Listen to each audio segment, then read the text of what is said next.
శ్రీవేంకటేశ్వరుడు కలియుగంలో కలి యొక్క ఉద్ధతి చేత జనులందరూ బాధపడుతుంటే వాళ్ళని ఉద్ధరించడం కోసం మాత్రమే అవతరించాడు. మిగిలిన అవతారాలలో రాక్షస సంహారం చేశాడు.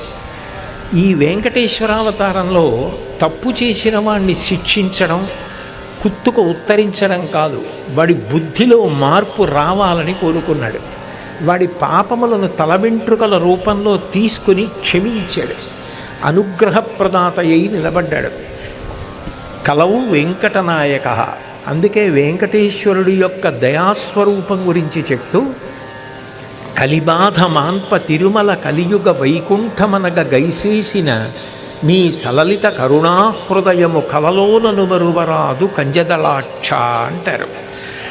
కేవలం మనని కలిపురుషుడు బాధ పెడుతున్నాడు, పాపచింతన వైపుకి బుద్ధి మరలుస్తున్నాడని, మనందరినీ ఉద్ధరించడం కోసమని ఎక్కడో వైకుంఠంలో ఉండవలసిన వాడు శ్రీవైకుంఠ విరక్తాయ స్వామి పుష్కరిణీ తటే రమయా రమమాణాయ వెంకటేశాయ మంగళం. అటువంటి వెంకటేశ్వరుడు స్వామి పుష్కరిణి తటంలో వెంకటాచలంలో ఆనంద నిలయంలో పద్మపీఠం మీద నిలబడి ఉన్నాడు. ఆ వెంకటేశ్వరావతారం నిజానికి ప్రకటనం కాకముందు, అందరికీ కనపడేటట్టుగా అందరికీ తెలిసేటట్టుగా రావడానికి ముందు ఒక పుట్టలో ఉన్నాడు. ఉండి ఆయన కూడా తపమాచరిస్తున్నాడు. తపస్సు అంటే మంచి విషయముల గురించినటువంటి ఆలోచన కూడా తపస్సే.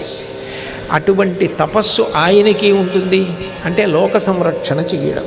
ఈ యుగ లక్షణాన్ని దృష్టిలో పెట్టుకుని తప్పు చేసిన వారిని శిక్షించకుండా దయతో కాపాడడం. దయామృత తరంగిణ్యాస్తరంగైరివ శీతలై అపాంగై సృజ్యతే విశ్వం వెంకటేశాయ మంగళం అంటారు.